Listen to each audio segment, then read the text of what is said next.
চিৰাঙৰ বিজনীৰ দতুৰীস্থিত দাৰুল উলুম বাগমাৰা দতুৰী ইছলামী মাদ্ৰাছাত বুধবাৰে আমছুৰ কেন্দ্ৰীয় সভাপতি ৰেজাউল কৰিম চৰকাৰে কলম বিতৰণ কৰে। মুখ্যমন্ত্ৰী ডক্টৰ হিমন্ত বিশ্ব শৰ্মাৰ চৰকাৰে ৰাজ্যখনৰ খিলঞ্জীয়া জনসাধাৰণক অস্ত্ৰৰ লাইচেন্স দিয়াৰ বাবে গ্ৰহণ কৰা সিদ্ধান্তৰ বিৰুদ্ধে আমছুৱে ছাত্ৰ শিক্ষক অভিভাৱকৰ মাজত কলম বিতৰণ কাৰ্যসূচী গ্ৰহণ কৰিছে। সেই মৰ্মে আমছুৰ সভাপতি ৰেজাউল কৰিম চৰকাৰে মাদ্ৰাছাখনৰ ছাত্ৰৰ মাজত কলম বিতৰণ কৰে।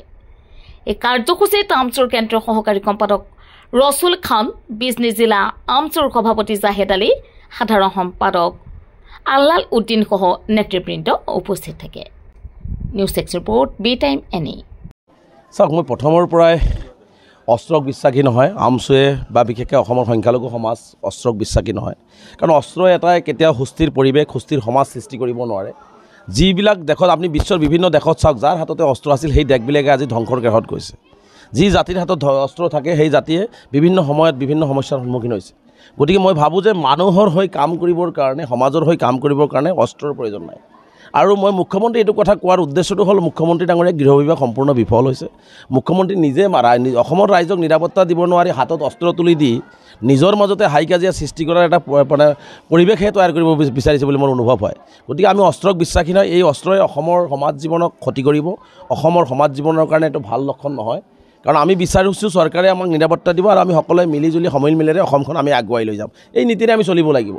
আৰু এই অস্ত্ৰ দিলে, এই অস্ত্ৰৰ যে মিছ ইউজ কৰি পেলাই যে ক'ত কেনেকৈ কোনে কি কৰিব, তাৰ কাৰণে দায়ী কোনে হ'ব? গতিকে আমি ইয়াক বিশ্বাসী নহয়, যাৰ কাৰণে মুখ্যমন্ত্ৰীয়ে 1 আগষ্টৰ পৰা অস্ত্ৰৰ লাইচেঞ্চ দিব বুলি কৈছিলে। আমি সিদ্ধান্ত গ্ৰহণ কৰিছোঁ যে আমি অস্ত্ৰ নহয়, আমি যিহেতু পৃথিৱীত আটাইতকৈ ডাঙৰ শক্তিশালী অস্ত্ৰবিধেই হৈছে কলম।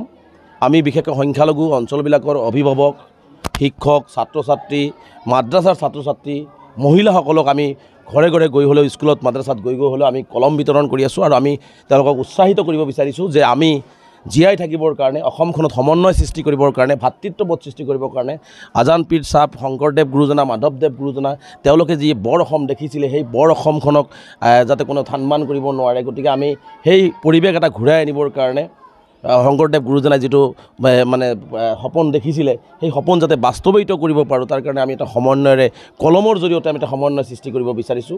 আৰু কলমৰ জৰিয়তে আমি অসমখনক আগুৱাই লৈ যাব বিচাৰিছোঁ। কলমখনৰ জৰিয়তে আজি অসম অৰ্থনৈতিকভাৱে পিছ পৰি গৈছে। অসমত আজি বিভিন্ন সমস্যাই সমাধান কৰিব পৰা নাই চৰকাৰখনে, ৰাইজক উত্তৰ দিব পৰা নাই। তেনে অস্ত্ৰৰ পৰিৱৰ্তে কলম দিব লাগিছে। মানুহক শিক্ষা দিব লাগে। মানুহক যিমান জ্ঞানী হ'ব, মানুহ যিমান শিক্ষিত হ'ব, সিমানেই অসমখন আগুৱাই যাব। আৰু মানুহৰ হাতত যিমানে বেয়া বস্তু দিব, যিমানে অস্ত্ৰ দিব, যিমান বেয়া বস্তু দিব, মানুহ সিমানেই আৰু অধপতন হ'ব, ৰাজ্যখনৰ অধপতনৰ দিকে গতি কৰিব। গতিকে মুখ্যমন্ত্ৰী ডাঙৰীয়াৰ মই ভাবোঁ যে পৃথিৱীৰ অসমৰ ভাৰতবৰ্ষৰ ইতিহাসত আটাইতকৈ বেয়া যিটো স্থিতি, বেয়া যিটো পৰিৱেশ বা বেয়া যিটো সিদ্ধান্ত হয়তো হিমন্ত বিশ্ব শৰ্মা ডাঙৰীয়াই লৈছে। আজি নুবুজিলেও হয়তো আমি অসমৰ ৰাইজে 10-15 বছৰ পিছত বুজিবলৈ পাম নিজেও যে মুখ্যমন্ত্ৰী হিমন্ত বিশ্ব শৰ্মা ডাঙৰীয়াই অসমখনক ভাল পায়, এইবিলাক কাৰণে অসমখন ধ্বংস কৰিবৰ কাৰণে কৰিছে। গতিকে আমাৰ স্পষ্ট স্থিতি, পৃথিৱীৰ আটাইতকৈ শক্তিশালী অস্ত্ৰবিধেই হৈছে কলম। আমি শিক্ষাৰ জেহাদ সৃষ্টি কৰিব লাগিব, কলমৰ জেহাদ সৃষ্টি কৰিব লাগিব। আমি আমাৰ সন্তানসকলক মানুহ কৰিব লাগিব, আমাৰ প্ৰজন্মক আমি মানুহ কৰিব, শিক্ষিত কৰিব লাগিব, আৰু আমি আগুৱাই যাব লাগিব। আৰু আমি আশা কৰিছোঁ সংখ্যালঘু সমাজে এই কলমৰ জৰিয়তে অসমখনৰ নাম ল'ব, অসমত সম্প্ৰীতিৰ বান্ধন আৰু অধিক কটকটীয়া কৰিব, সমগ্ৰ বিশ্বত অসমক উজ্বলাই তুলিব আমাৰ এই সংখ্যালঘু সমাজৰ ছাত্ৰ ছাত্ৰীসকলে এই কলমৰ জৰিয়তে।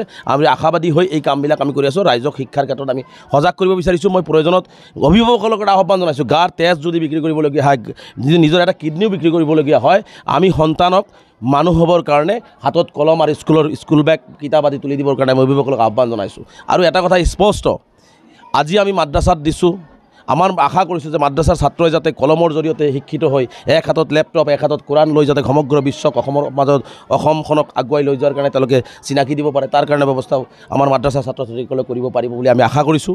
লগতে আৰু এটা কথা, এই কলমৰ জৰিয়তে অসমত যিটো ঘৃণা, মানে সাম্প্ৰদায়িক বিষবাষ্প বিয়পাব বিচাৰিছে হিমন্ত বিশ্ব শৰ্মাই, তাৰ জবাব সংখ্যালঘু সমাজে এই কলমৰ জৰিয়তে দিব। কাৰো লগত কাজিয়া কৰি নহয়, কাৰো লগত বেয়া মনোভাৱেৰে নহয়, কলমৰ জৰিয়তে এই ঘৃণাক প্ৰতিহত কৰিবৰ কাৰণে সংখ্যালঘুৰ সমাজ আগবাঢ়ি আহিব। বল্ডুজাৰৰ যি মানুহৰ ঘৰ ভঙাৰ শব্দ, এই শব্দবোৰৰ মানুহৰ যি আৰ্তনাদ, মানুহৰ যি চিঞৰ, মানুহৰ যি কান্দন, এই মানুহৰ যি চকু পানী, তাৰ এটোপাল চকুৰ পানী, বুলডোজাৰৰ এটা শব্দ আৰু বুলডোজাৰৰ সেই ঘৰ ভঙা মানুহৰ হিয়া ভৰা কান্দনৰ প্ৰতিটো শব্দ যি আমাৰ কাণত বাজিছে, তাৰ প্ৰত্যুত্তৰ সংখ্যালঘু ৰাইজে এই কলমৰ জৰিয়তে দিব। মোৰ দৃঢ় বিশ্বাস আজি অসমত সংখ্যালঘু সমাজক যি ধৰণে সন্দেহজনক বা বাংলাদেশীৰ নামত যি ধৰণে নিৰ্বিচাৰে অত্যাচাৰ কৰি আছে, ধৈৰ্য আৰু সংযম ৰাখি সংখ্যালঘু সমাজে এই কলমৰ জৰিয়তে প্ৰতিটো অন্যায়ৰ, প্ৰতিটো অত্যাচাৰৰ জবাব সংখ্যালঘু সমাজে কলমৰ জৰিয়তে দি এইসকলৰ মুখত যোগ্য প্ৰত্যুত্তৰ দিব। হিমন্ত বিশ্ব শৰ্মা ডাঙৰীয়াৰ মুখত যোগ্য প্ৰত্যুত্তৰ দিব।